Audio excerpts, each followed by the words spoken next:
Hello everyone, this is business study classes for class 12. As you know that myself Veena Malviya, and we had already done the second part of this chapters in a previous video. And in this video we are continuing our chapter with Henry Fayol's Principles of Management. So let us move to the next. Before knowing Fayol's Principle of Management, we have to know about his history. Henry Fayol was a famous industrialist, and he was born 29th of July 1841 and was died 19 November 1925. He was French mining engineer, executive, author and director of a mine who developed the theory of a business administration called फ्योलिज्म, और इन्होंने अपने साथियों के साथ मिल करके एक modern management techniques को भी फाउंड किया था। और एक ऑर्गेनाइजेशंस में, एक इंडस्ट्रीज में जो बेसिक फंडामेंटल्स प्रिंसिपल्स अप्लाई किए जाना चाहिए उनकी भी इन्होंने रिसर्च करके बहुत ही स्ट्रॉन्ग प्रिंसिपल्स का डेवलपमेंट किया था। और इस डेवलपमेंट के रूप में Henry Fayol had given us a book that is General and Industrial Management, and this book explaining difference between the principle and elements. The meaning of elements means the function which we had already learned in a first chapter. Okay, then he make it clear in that the principle of management fundamentally true and establish the relationship between cause and effect. So Fayol's principle of management, according to the first principle, division of work. The whole work should be divided into a small parts, and each part give to the individual to complete their task, so that the specialization may be achieved. मतलब जो work है उस work को छोटे छोटे हिस्सों में divide कर देना चाहिए और उस वर्क को इंडिविजुअली जो उस काम को करने के योग्य है उस व्यक्ति को वो काम करने को दिया जाना चाहिए, ताकि वो अपने पूरे इंटरेस्ट के साथ अपने काम को अच्छे से कंप्लीट कर सके और टारगेट अचीव कर सके। जैसे 10,000 यूनिट्स का एक वर्क हमको कंप्लीट करना है, ओके, देन उस 10,000 यूनिट्स को हम छोटे छोटे हिस्सों में, मतलब या तो हम 500 के 20 यूनिट्स में डिवाइड कर दे और 20 पीपल्स को डिस्ट्रीब्यूट कर दे वो वर्क कि आपको 500 यूनिट्स वर्क कंप्लीट करना है, और वो उस काम को इफिशिएंटली और इफेक्टिवली कंप्लीट भी कर सकते हैं।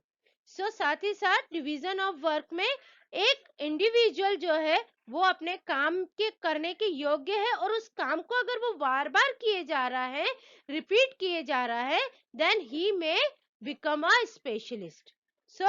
वो उस काम को भी, मतलब उस काम को कर करके खुद भी एक स्पेशलिस्ट बन जाता है।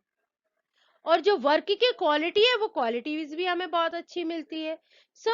इसके साथ में हम अगर ये कहें कि इसकी जो पॉजिटिव इम्पैक्ट है कि इंडिविजुअली को वो स्पेशलिस्ट बना देता है और वर्क की क्वालिटीज को इम्प्रूव करता है और इफिशियंसी लेवल को भी हाई करता है, तो इसकी जो पॉजिटिव इम्पैक्ट है साथ ही साथ हमें कई बार इसके नेगेटिव इम्पैक्ट्स भी देखने को मिलते हैं, क्योंकि कोई भी व्यक्ति, बीइंग अ ह्यूमन नेचर, कोई भी व्यक्ति अगर किसी काम को बार बार किए जा रहा है तो वो उस काम को अपना मतलब बोर हो जाएगा और उस काम को अच्छे से नहीं करेगा, और जो इफिशियंसी लेवल है वो डाउन हो जाएगा, ये इफिशियंसी लेवल है वो कम हो जाएगा। Authorities and responsibilities.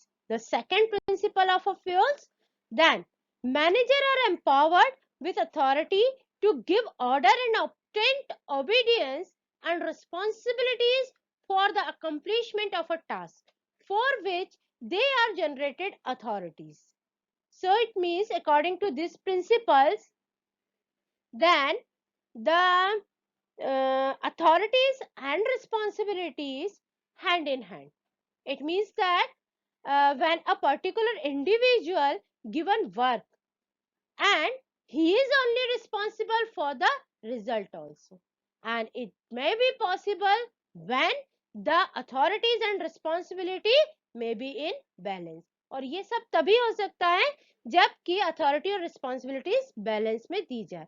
यहाँ पे अकॉर्डिंग टू फ्यूल्स हमसे ये कहना चाहते हैं कि किसी भी मैनेजर्स को या किसी भी इंडिविजुअल्स को जो काम परफॉर्म कर रहा है, जो वर्क को कंप्लीट कर रहा है, उसको उसकी अथॉरिटीज के साथ साथ रिस्पॉन्सिबिलिटीज भी इक्वली देना होती है। अगर हम इस प्रिंसिपल्स को किसी भी ऑर्गेनाइजेशंस में अप्लाई करते हैं, देन हम वहां पे अपने टारगेट को बहुत अच्छे से अचीव कर सकते हैं। बट इसके ये जो पॉजिटिव इम्पैक्ट है कि अथॉरिटी और रिस्पॉन्सिबिलिटीज किसी पर्टिकुलर इंडिविजुअल्स को मिले, वही उस काम को करे और उस काम के रिजल्ट के लिए भी वही रिस्पॉन्सिबल हो, इसका ये जो पॉजिटिव इम्पैक्ट है, इसके साथ साथ नेगेटिव इम्पैक्ट भी हमें देखने को मिलते हैं।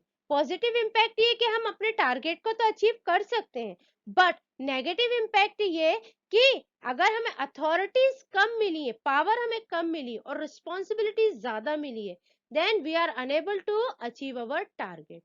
And the same way अगर हमें रिस्पॉन्सिबिलिटीज कम मिली है और पावर ज्यादा मिली है, then we can misuse our power also. As the same way the authorities and responsibilities should be in balance. Third principle, that is discipline. According to these principles, fuels कहना चाहते हैं कि the organizational rules and the employment agreement should be obeyed by the superiors and the subordinates also, which are very necessary for the successful working of the organization. किसी भी organizations की success के पीछे जो principle है वो discipline है mainly.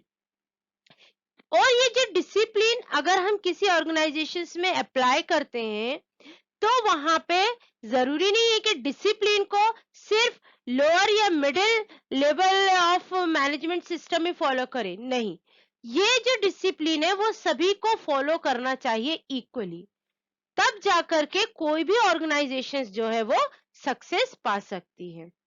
साथ ही साथ यहाँ इसका ये जो पॉजिटिव इफेक्ट हम देख रहे हैं कि अगर किसी ऑर्गेनाइजेशन में डिसिप्लिन अप्लाई किया जाता है, सो मोस्ट प्रोबेबली 99% पॉसिबिलिटीज होती है कि वो ऑर्गेनाइजेशन सक्सेसफुल होगी। देन वहां पे जो एम्प्लॉयज काम कर रहे हैं वो उस कंपनीज में उनका जो एटीट्यूड है टुवर्ड्स द ऑर्गेनाइजेशन वो बहुत ही पॉजिटिव होगा, और वहां पे जो ऑर्गेनाइजेशंस की रेपुटेशन है वो भी फॉर द एम्प्लॉयज और the other people in a better reputation they had created. The same way the negative effect also will be happening, क्योंकि हम पॉजिटिव इफेक्ट की इस पे बात कर रहे हैं तो साथ ही साथ नेगेटिव इफेक्ट भी इम्पैक्ट भी इसमें पड़ते हैं, जो हमें देखने को कई बार मिल जाते हैं। वो ये कि अगर स्ट्रिक्टली रूल्स ऐसे फॉलो किए जा रहे हैं तो जो एम्प्लॉयज है वो थोड़े से डिमोरल हो जाते हैं। वहां पे जो हिटलर शाही जैसे अगर डिसिप्लिन किसी ऑर्गेनाइजेशन में यूज किए जाए तो वहां पे काम करना अनईजी हो जाता है, जो एम्प्लॉयज होते हैं वो कंफर्टेबल फील नहीं करते हैं। So that will move to the according to this principle of FIOS, unity of command, an individual employee receive order from only one superior at that time, and the employee should be answerable only to that superior.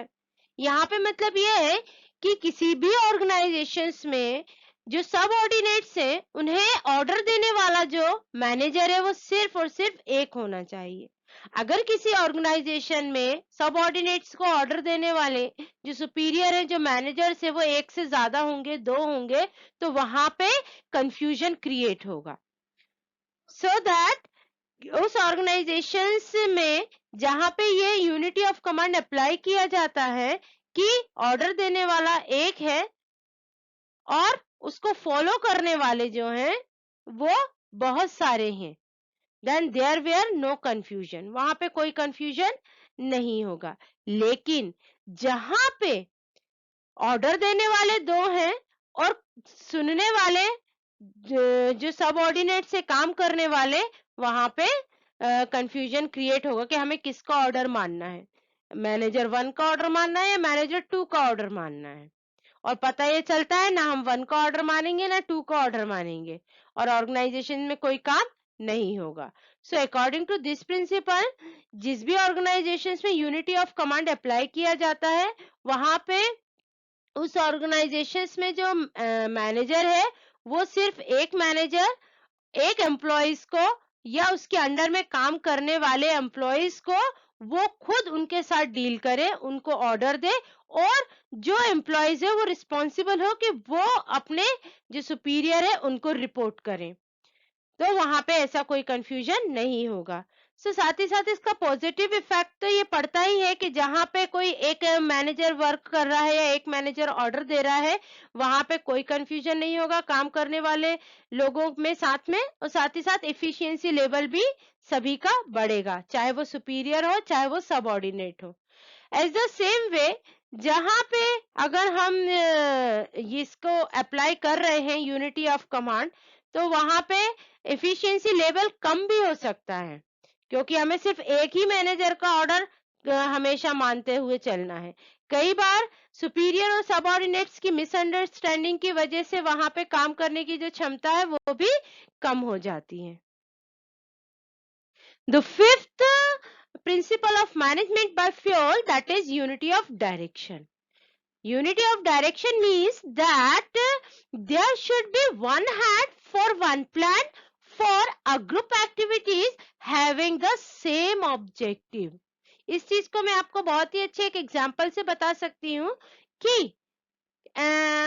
suppose you just suppose that a company who are manufacturing the two products, one of that scooter और another that car. एक manufacturing companies है जो दो product produce कर रही है, वो manufacture कर रही है, एक स्कूटर हो गया दूसरा कार हो गया। सो व्हाट्स देयर शुड, क्योंकि स्कूटर का मार्केट अलग है, उसकी प्रॉब्लम्स अलग है, कार का मार्केट अलग है और कार की प्रॉब्लम्स अलग है। सो एक कंपनी अपने अलग अलग प्रोडक्ट के लिए दो डिवीजन कर देगी और हर डिवीजन के लिए एक हेड अपॉइंट करेगी। ठीक है, वो हेड उस पर्टिकुलर प्रोडक्ट को और उसके अंदर जो मैन्युफैक्चर कर रहे हैं या जो ग्रुप वर्क कर रहा है उसको लीड करेगा। सो that the unity of direction, और ये सभी लोग किस चीज के लिए वर्क कर रहे हैं, पर्टिकुलर एक ऑर्गेनाइजेशन के लिए वर्क कर रहे हैं।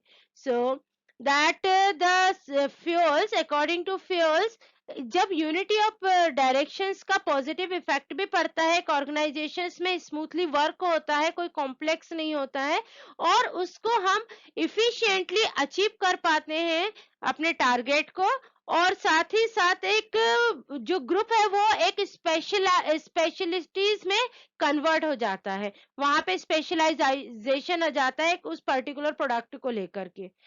so that there's some positive impact with us as well as the negative also. कई बार क्या होता है कि मतलब हमें उसका प्रॉपर एडवांटेजेस नहीं मिल पाता है, उस पर्टिकुलर चीज में हम स्पेशल हो भी सकते हैं और हमारा इंटरेस्ट अगर नहीं है तो हम नहीं भी हो सकते हैं। दूसरी चीज, जो एफिशिएंसी लेवल है कंटिन्यूटी बेसिस पे, मैंने आपको पहले भी बताया है कि जो एफिशिएंसी लेवल, अगर हम किसी भी काम को लगातार किए जा रहे हैं, हम उसमें इंटरेस्ट है तो हम स्पेशल हो जाएंगे, अदरवाइज हमारा जो एफिशिएंसी लेवल है वो डाउन भी हो जाता है। The sixth principle of management, that is subordination of individual interest to general interest. The interest of an organization should take priority over the interest of any one individual employee. यहाँ पे fuels का कहना है कि किसी भी organisation में individual के इंटरेस्ट को नहीं देखा जाता, मेन जो प्रायोरिटी होती है, प्रायोरिटी दी जाती है, वो ऑर्गेनाइजेशंस के प्रॉफिट को, ऑर्गेनाइजेशंस के फेवर को प्रायोरिटी दी जाना चाहिए। जैसे कि इसको मैं एक अच्छे से एग्जांपल से आपको बता सकती हूँ। जैसे कि जस्ट सपोज मान लो एक प्रोडक्शन मैनेजर्स को, एक परचेस मैनेजर्स को 100 ऑफ यूनिट्स परचेस करनी है, रॉ मटेरियल परचेस करना है मार्केट से। और वो रॉ मटेरियल जो है वो परचेस करता है मैनेजर, किससे परचेस कर ले रहा है? वो अपने ही बेटे से परचेस कर ले रहा है, या अपने कोई रिलेटिव से परचेस कर ले रहा है। ठीक है, अब यहाँ पे उसका प्रॉफिट ये है कि वो जो जिस भी अपने रिलेटिव से परचेस कर रहा है उस रॉ मटेरियल को, वो हायर रेट पे परचेस कर रहा है, और compare to the raw material का जो प्राइस है वो जो दूसरे सप्लायर है उनके पास उसका रेट कम है। अब यहाँ पे ऑर्गेनाइजेशंस का फेवर हो रहा है या नहीं हो रहा है, ये आपको समझ में आ ही गया होगा कि हम अपने पर्सनल प्रॉफिट अर्न करने के लिए, कमीशन अर्न करने के लिए हम अपने ही रिलेटिव से ज्यादा दाम पर रॉ मटेरियल को परचेस कर रहे हैं ऑर्गेनाइजेशन के लिए, और वहीं पे वो रॉ मटेरियल जो है मार्केट में कम रेट पे अवेलेबल है। तो यहाँ पे ऑर्गेनाइजेशंस के फेवर में ये चीज बिल्कुल नहीं है। तो वही चीज फ्यूल्स हमें बताना चाह रहे हैं कि किसी भी ऑर्गेनाइजेशंस में अपने पर्सनल इंटरेस्ट को साइड में रखना चाहिए, और जो इंटरेस्ट ऑर्गेनाइजेशंस का हो, ऑर्गेनाइजेशंस के लिए फेवर में हो, वो हमें अप्लाई करना चाहिए। So according to this principle, subordination of a individual interest to the general interest, हमें ऐसे पॉलिसीज को अप्लाई करना चाहिए कि उस पूरे ऑर्गेनाइजेशंस का उसमें फेवर हो। दूसरी चीज, इसके पॉजिटिव इफेक्ट तो ये पड़ेंगे, अगर हम किसी ऑर्गेनाइजेशन का फेवर देखेंगे तो ऑब्वियसली वो ऑर्गेनाइजेशन सक्सेसफुल होगी। दूसरी चीज, वहां पे काम करने वाले हर व्यक्ति को उसका प्रॉफिट मिलेगा, यहाँ पे इंडिविजुअली किसी एक को प्रॉफिट नहीं मिलेगा। जैसे कि मैनेजर ने क्या किया, अपने ही रिलेटिव से रॉ मटेरियल परचेस कर लिया तो सारा प्रॉफिट अपने पास रख लिया, नहीं। यहाँ पे ऐसा होगा, अगर ऑर्गेनाइजेशन फेवर में, हम जनरल फेवर में, जनरल इंटरेस्ट में देखेंगे, तो उस ऑर्गेनाइजेशंस के फेवर में अगर हम काम करेंगे तो उसका प्रॉफिट ऑर्गेनाइजेशन में काम करने वाले हर व्यक्ति को मिलेगा, इंडिविजुअली किसी को नहीं मिलेगा। तो इसमें एक हमें इस चीज के बारे में सोचना पड़ता है। तो ये पॉजिटिव इफेक्ट है, इम्पैक्ट है। साथ ही साथ यहाँ पे कुछ जो है मतलब नेगेटिव इम्पैक्ट भी हमको इसके भी देखने को मिल जाते हैं, कि इसमें जेलसी इंक्रीज होने लगती है, इसमें मतलब जो ह्यूमैनिटीज है वो वायलेटेड होने लगती हैं। सो ऐसे बहुत सारे पॉजिटिव और नेगेटिव इम्पैक्ट हमें हर प्रिंसिपल ऑफ मैनेजमेंट में देखने को मिलते हैं। According to this principle, remuneration of employees, the overall pay and the compensation should be fair to both employees and the organization. इस प्रिंसिपल के अनुसार किसी भी ऑर्गेनाइजेशन में एम्प्लॉयज को फेयर रेम्यूनरेशन प्रोवाइड किया जाना चाहिए, ताकि वह अपनी स्टैंडर्ड ऑफ लिविंग को मेंटेन कर सके एंड एनकरेजमेंट के साथ वर्क कर सके। और जिस भी ऑर्गेनाइजेशंस में ये रूल्स फॉलो किया जाता है, प्रिंसिपल फॉलो किया जाता है, वहां पे काम करने वाला एम्प्लॉयज जो है वो सेटिस्फाई होता है। और डेफिनेटली सेटिस्फेक्शन के साथ में जो एम्प्लॉयज वर्क कर रहे होते हैं किसी भी ऑर्गेनाइजेशन में, वो उस ऑर्गेनाइजेशन का सक्सेस का एक बहुत बड़ा हिस्सा होते हैं। जिस ऑर्गेनाइजेशंस में एम्प्लॉयज सेटिस्फाई नहीं होते हैं उनकी सैलरी से, उनके रेम्यूनरेशन से, उनके मतलब फाइनेंशियल स्टेटस से, वो एम्प्लॉयज उस ऑर्गेनाइजेशंस के लिए कभी भी फेवर में काम नहीं करते हैं। वो हमेशा ही एक नई जॉब को सर्च कर रहे होते हैं और कभी भी उस ऑर्गेनाइजेशन से स्विच करके जा सकते हैं। जैसा कि मतलब अगर किसी भी व्यक्ति को उसकी योग्यता के अनुसार सैलरी ना मिले, या दूसरी कंपनियों के कंपैरिजन में कि भाई सेम पोस्ट पे दूसरी कंपनी में ज्यादा सैलरी मिल रही है सेम क्वालिफिकेशंस पे, और मतलब हमें तो हमारे ऑर्गेनाइजेशन में अच्छे से सैलरी नहीं मिल रही है, देन क्या होगा कि वहां से वो जो एम्प्लॉयज है वो स्विच करके कहीं दूसरी कंपनीज में भी जा सकते हैं। और बार बार एम्प्लॉयज, अगर आप अपने एम्प्लॉयज को सेटिस्फाई नहीं कर पा रहे हैं, उन्हें सही सैलरीज प्रोवाइड नहीं करवा पा रहे हैं, तो बार बार जो एम्प्लॉयज स्विच करके जा रहे हैं, तो डेफिनेटली उस ऑर्गेनाइजेशन का जो ऑल ओवर अर्निंग्स है या जो ईयरली प्रॉफिट है वो कम हो जाएगा, जो मतलब जो डेवलपमेंट है वो डेवलपमेंट रेट जो है वो स्लो हो जाएगा। इसके पॉजिटिव इम्पैक्ट तो है ही है, जिस भी ऑर्गेनाइजेशंस में ये प्रिंसिपल अप्लाई किए जाते हैं, उस ऑर्गेनाइजेशंस में इसके पॉजिटिव इम्पैक्ट हमें देखने को मिलते ही हैं कि वो एक एम्प्लॉयज को इनकरेज करते हैं, उनको सेटिस्फाई रखते हैं और डेवलपमेंट में बहुत बड़ा अपना एक रोल निभाते हैं। वहीं इसके नेगेटिव इम्पैक्ट्स भी हमें कई बार देखने को मिलते हैं कि मतलब एम्प्लॉयज में अननेसेसरी उतना मतलब सैलरी और वो पा जाने के कारण एक लाइफ ऑफ स्टैंडर्ड और बहुत सारी फैसिलिटीज अगर ऑर्गेनाइजेशन प्रोवाइड करवा दे तो मतलब वो मतलब कंफर्टेबल हो जाते हैं, उतना ऑनेस्टली वर्क नहीं कर पाते, डिसऑनेस्टी भी उन लोगों में आ जाती है। जो टर्नओवर है वो कई बार डिक्रीज भी हो जाता है, इंक्रीज भी हो जाता है, जो लेबर्स का जो टर्नओवर होता है। सो द हर ऑर्गेनाइजेशंस में ये बहुत जरूरी है कि मतलब एक अच्छा सा सैलरी प्रोवाइड करे जिससे एम्प्लॉयज पूरी तरह सेटिस्फाई रहे और उस कंपनीज के उस ऑर्गेनाइजेशंस की सफलता का एक अच्छा सा हिस्सा बने। So in this video, we had done the principle of management, half of the portion, that is division of work, authority and responsibility, discipline, unity of action, unity of direction, subordination of individual interest to general interest, and remuneration of employees. And the half of the portion we will be continue our next class, next video. So stay home and stay safe.